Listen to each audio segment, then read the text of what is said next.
What's good, YouTube? Welcome back to the channel. I'm Toxic Gaming. Today I'm going to be going over my second place locals deck profile. This is the deck profile comes from Austin Davis, who got second place at my locals last Sunday, and so I figured I would go over his deck for the channel. That way you all can see what's being played in the current meta. And this deck that he played is 30 card Spellproof Armor. If you guys don't know what Spellproof Armor are, say you're new to the game or something, it's a skill that protects your machine monsters by spell effects, but it locks you in only machine monsters for you the entire duel.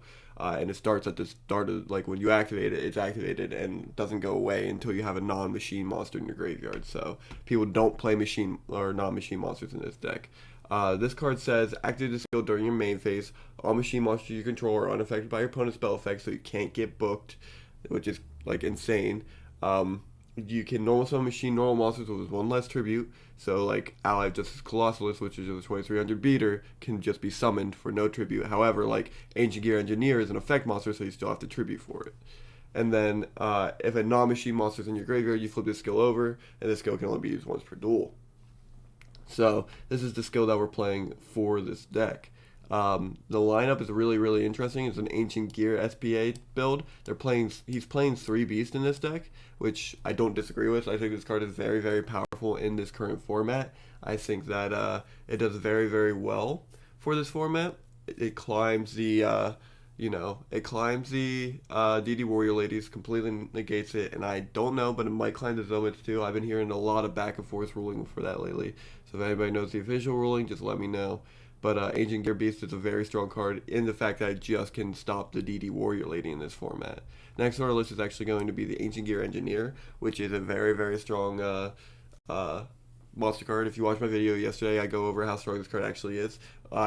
He can't be targeted by trap cards, because if he does, he negates and destroys them. When he attacks, your opponent can activate spell and trap cards, and if he's still in the field after he attacks, you get to target one spell or trap card on the field and destroy it. It's very good. And it's a 1500 beater, 5-star tribute, but it's still not that bad. Next is going to be the Toon Ancient Gear Golem. This card is also very good. It's summoned off of Gear Town in this deck, and same with Engineer. Like, they both can be summoned off of Gear Town. They're your Gear Town targets when it's destroyed. But Toon Ancient Gear Golem has that Toon summoning sickness, so it can't attack the turn it's summoned.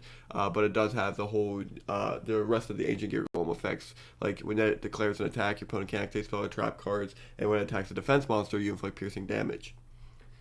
Cyber Dragon is being played at 2 in this list. I agree with it. You kind of want to have board presence as much as possible with this list, and mostly a Cyber Dragon that can't be Book of Moon seems very strong.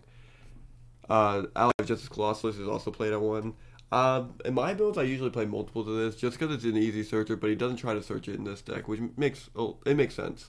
So he just plays it at a 1 of 2300 normal monster beater that can be normal summoned without tributing due to the skill. Jinzo is at 1 in this deck. It's a trap negator, you know. It's kind of like, it needs to be here, I guess.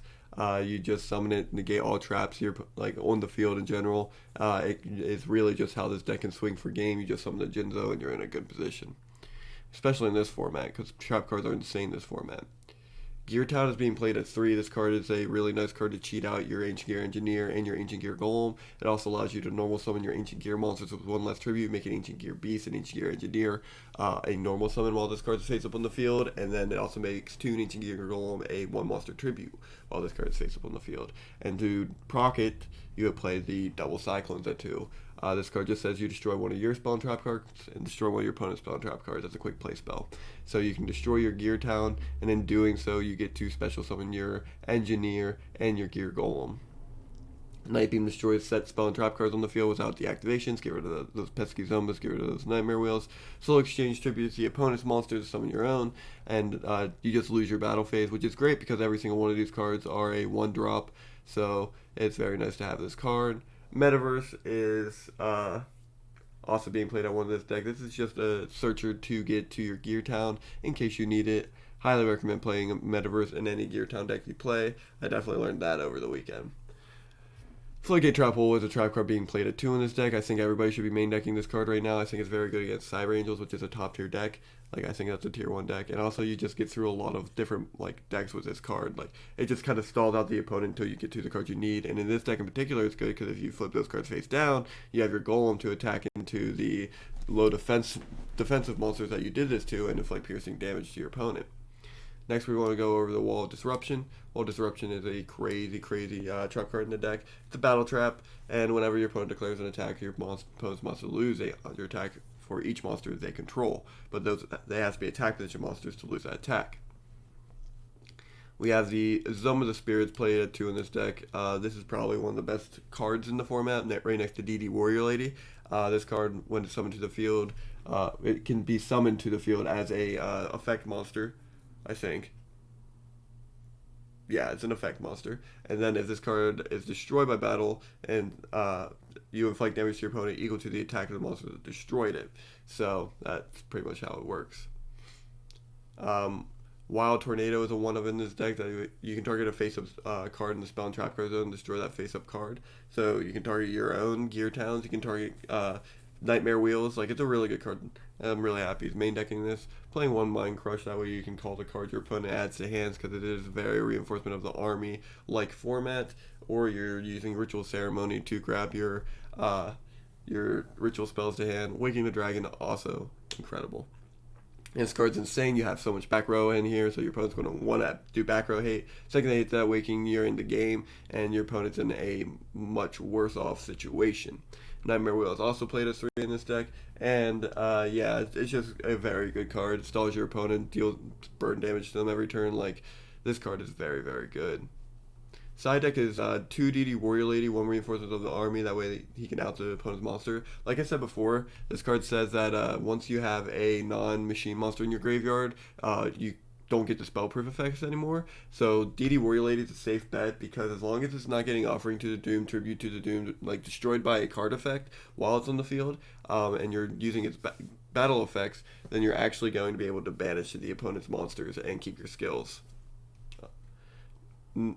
He also plays triple Lost One in his side, which I also think is a very strong play, especially if you end up playing against any deck that special summon from the extra deck. I think this card is very good. Not only that, it negates special summon monster effects and also has their attacks. So in this format, this card is actually insane. Like Cyber Angels, it kills. XYZ, it kills. Even I think